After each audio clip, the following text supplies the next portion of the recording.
Hello fellow YouTubers. I'm going to give a quick update on some of the modifications I've made to my 2013 Kawasaki Ninja 1000. Outside of the US, or perhaps maybe just in Europe, the bike is also known as the Kawasaki Z1000 SX.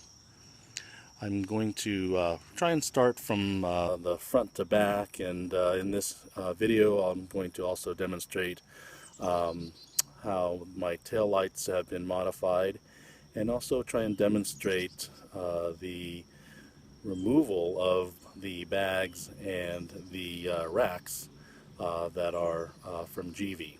So let's start. The front of the bike actually has a black windscreen. I'm not sure if you can see that it is blacked out in the video, but this is not an aftermarket screen. This is actually the stock screen, which comes clear, and I simply used a can of PlastiDip and applied the PlastiDip to the back side of the windscreen. So that would be the underside. So from the front, I don't know if I can see back here, there's really not enough light here to really show the back side of the screen on the video, but from the front it looks glossy. It actually looks like an OEM or a a good aftermarket black acrylic screen. You'll also notice that my brake reservoir has been blacked out as well using PlastiDip, and it's a really easy way to sort of update the looks on your bike, and it's not permanent because PlastiDip can be peeled off. So from there I'll move just a little further back. You see I here have a ram mount. This ram mount actually has been attached to the brake lever bracket. On this particular bike, there's not that many great places to mount the ram mount. Some people use a fork mount right there in the center here, and there's some options for that, but I chose to attach it to my brake mount primarily because if I wanted to do something like shoot video from my phone, for example, while on the road or on a ride, using it from the forks mount center position, it wouldn't show through my blackened screen. I also wired power to my phone utilizing just a very cheap cord here that plugs into the phone, and from the forums I've learned that there is accessory plugs that are actually behind the left fairing, and some people actually remove the left fairing to do so, and I'm not that handy, so I actually just fished around down this opening here and was able to fish out those accessory plugs, and plugged right in. It plugged right into the cord that I bought off of eBay. It has just normal bullet connectors on the other end. And it is switched, so it turns off when the bike is off and turns on when the bike is on. So you don't have to worry about drawing power if the bike is off. All right, so that is the phone mount. And again, that's RAM mount, RAM mount. You see, I've also applied some rim tape.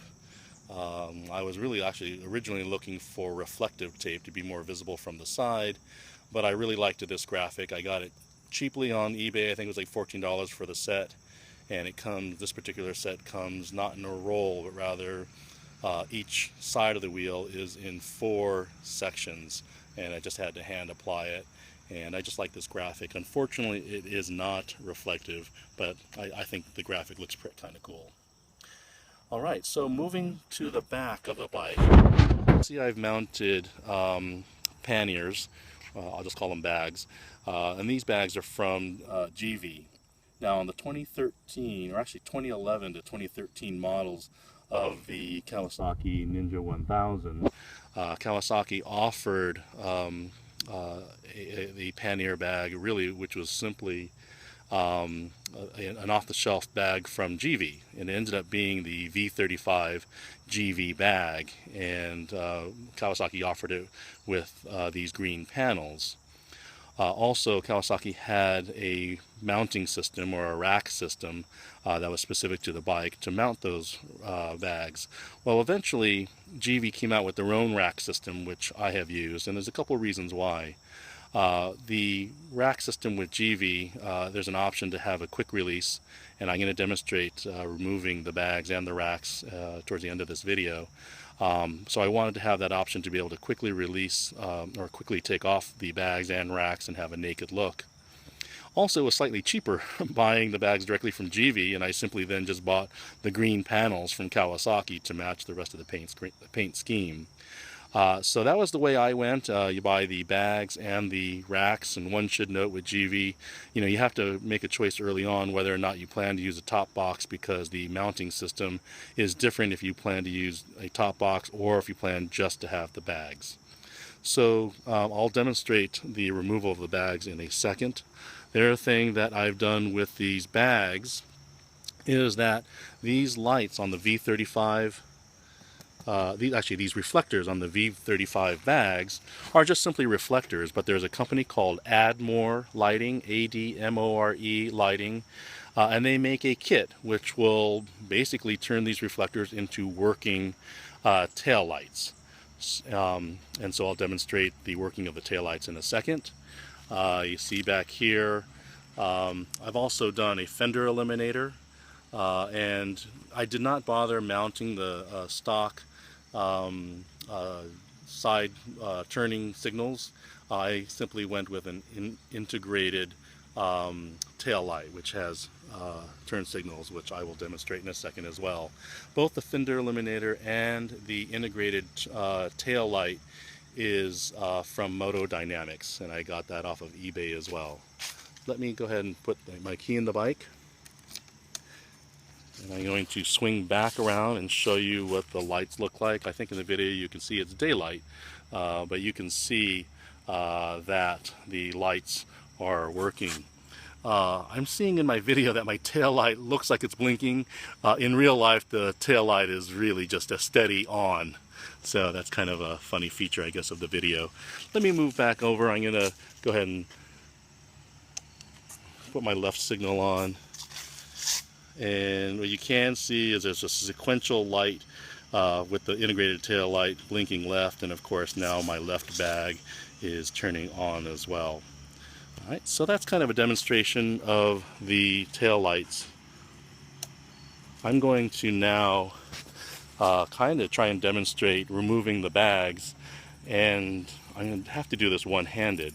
So to electrify the bags, there is I just simply tapped into the wiring for the turn signals under the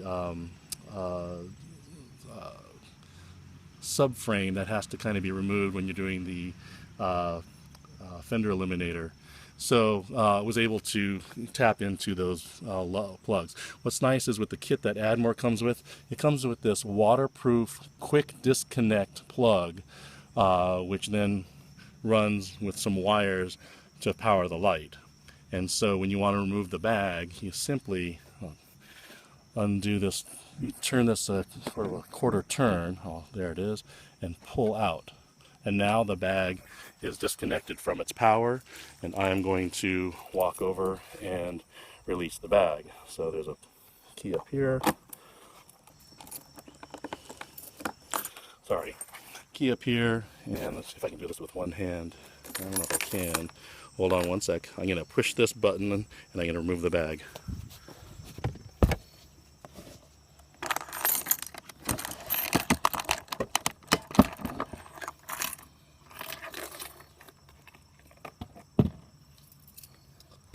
Sorry, I couldn't get that on video. I couldn't do that with one hand. But I simply pushed the button and it disconnected the bag like a normal GIVI bag would. Now you see now that I've removed that bag, what's underneath is this rack system which supports the bag.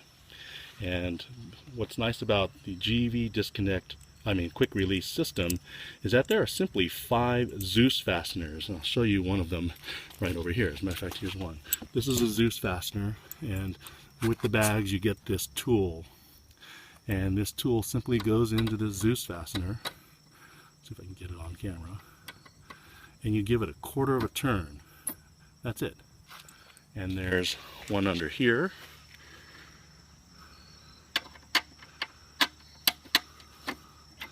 And there is one near the foot peg. Now, with the kit with GIVI, you actually have to put this bracket in. So as part of your installation, you actually have to include a bracket near the foot peg. And also, under this subframe, you have to install the bracket. So I've disconnected 3 of the Zeus fasteners. Basically, that's all it is on this one side. On the other, there's only 2.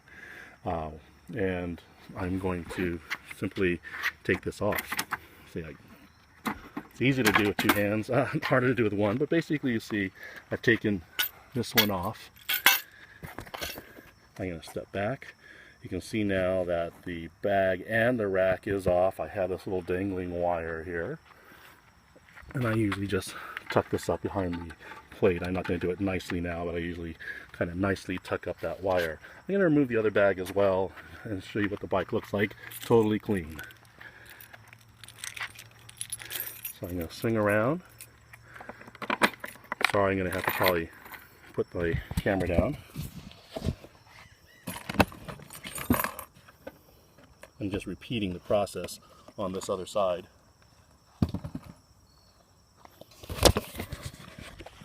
Sorry about that.